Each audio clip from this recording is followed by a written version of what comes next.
retrouver parfois. C'est bien de se retrouver parfois, mon ami. Parfois, il est temps. Il est temps, n'est-ce pas? Quelle Bernadette êtes-vous aujourd'hui? Écoutez, figurez-vous, ma chère Bernadette, qu'aujourd'hui je suis Bernadette à l'affût. À l'affût, là. Je suis à l'affût. J'adore les bières en fût. Oh, ma chère Bernadette, vous êtes cocasse. Ah non, c'est l'affût. C'est l'affût, Oh, l'affût. mais À voilà l'affût aux pas aguets. très affûté ce Oh, matin. ben oui.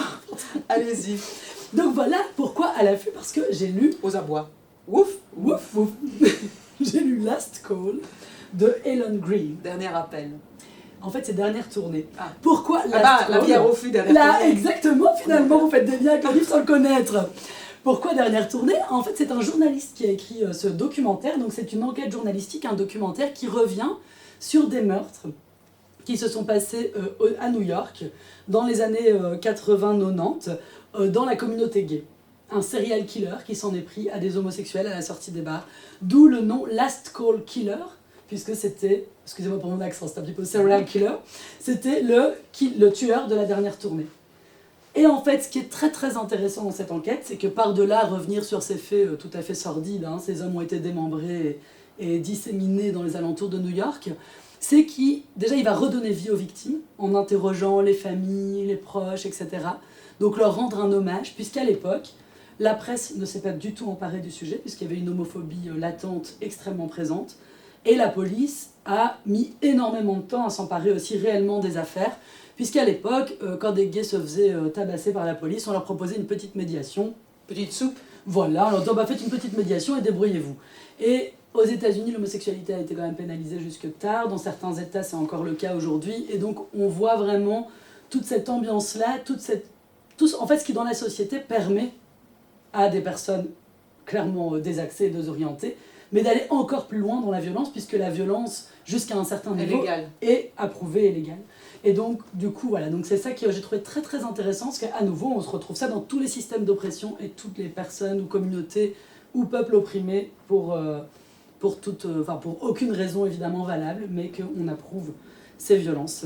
Voilà, donc c'est une enquête que je vous conseille vraiment, c'est passionnant, on replonge dans cette époque, il y a aussi toute une sociologie de la ville qui est vraiment intéressante. Moi je suis allée voir des cartes, etc. Ça m'a donné envie d'aller à New York. Mais replongeons dans le texte à présent alors. Je vais vous lire un petit extrait, c'est bref, parce que voilà, c'est comme si tu alors que j'en ai un long après qui suit. Voilà, je vous laisse la place pour une fois, Bernadette. Une fois n'est pas coutume. Alors, donc 18 janvier 2020, il écrit l'épilogue.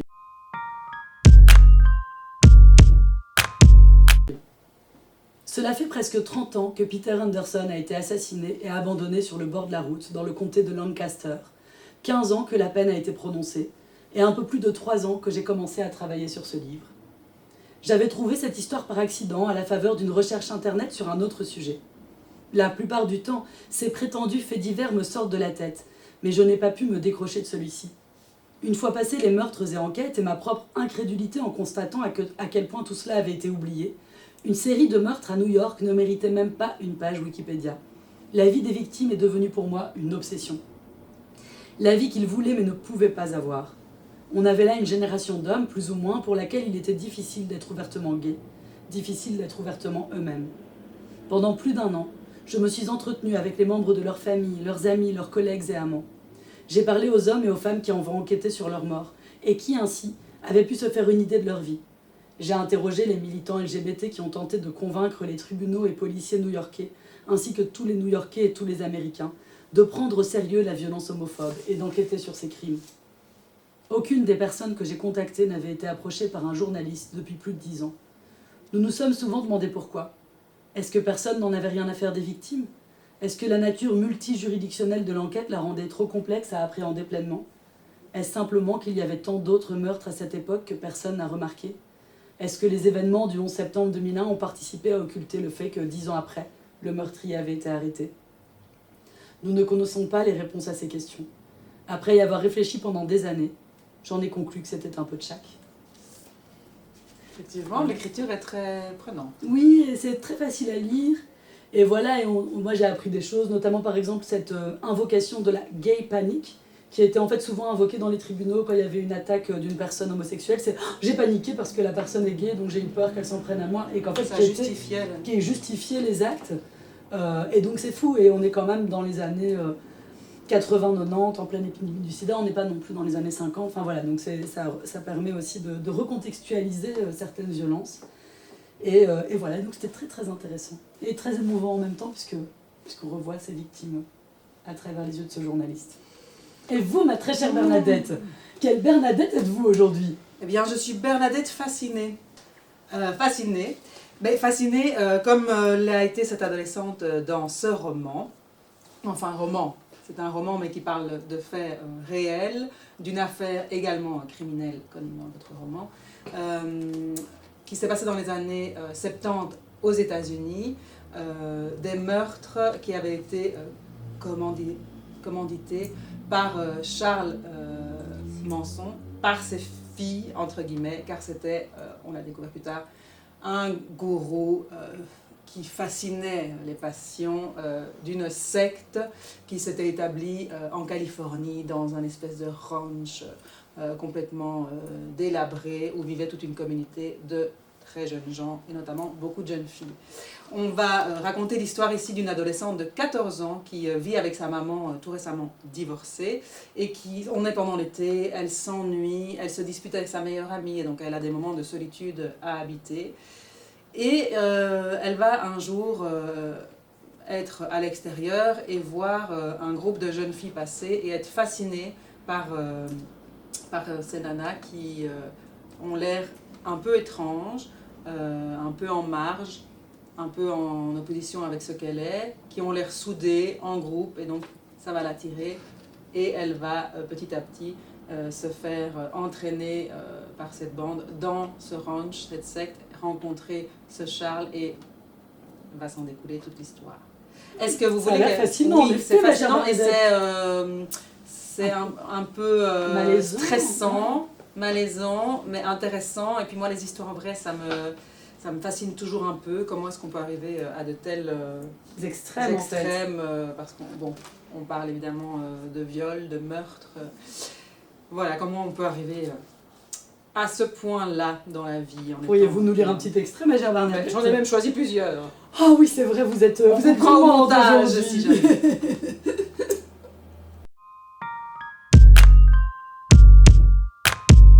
Je levais les yeux à cause du rire, et je continuais à regarder à cause des filles.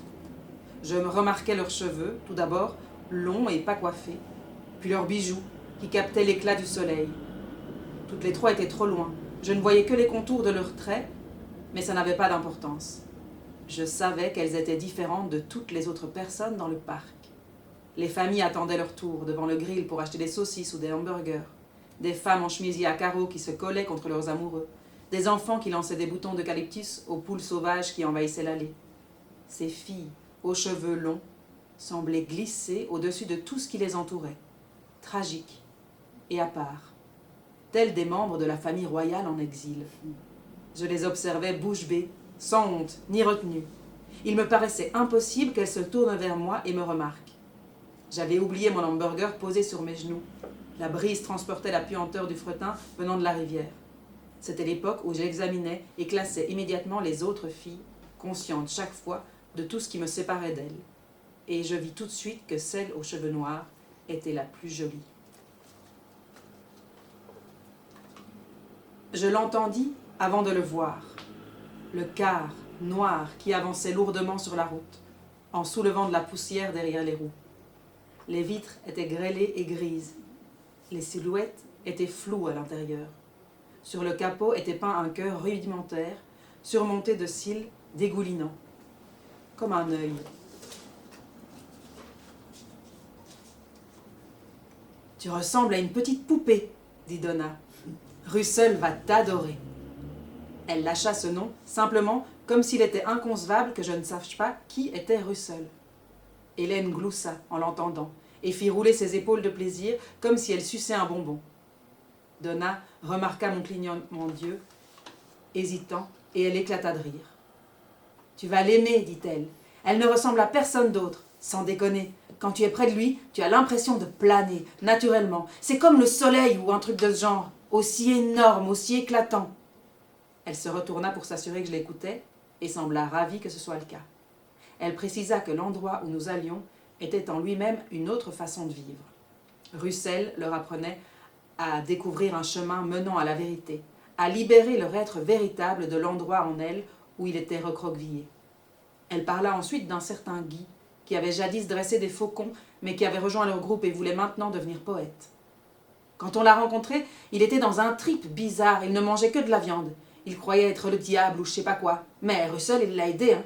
Il lui a appris à aimer, dit Donna. Tout le monde peut aimer, dépasser tout le baratin, mais il y en a tellement de choses qui nous en empêchent. Je ne savais pas comment imaginer Russell. Je n'avais pour point de référence que des hommes tels que mon père ou des garçons pour qui j'avais eu le béguin. La façon dont ces filles parlaient de Russell, c'était différent.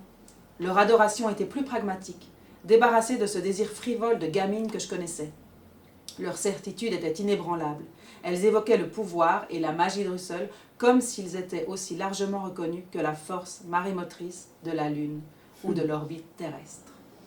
Ça explique très bien la fascination pour un gourou, il me semble, et l'emprise. Et le malaise.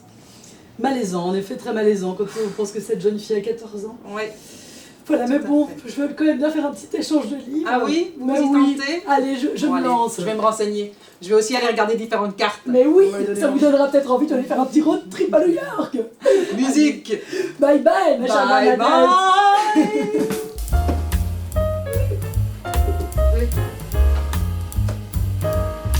Eh ben, on y est presque.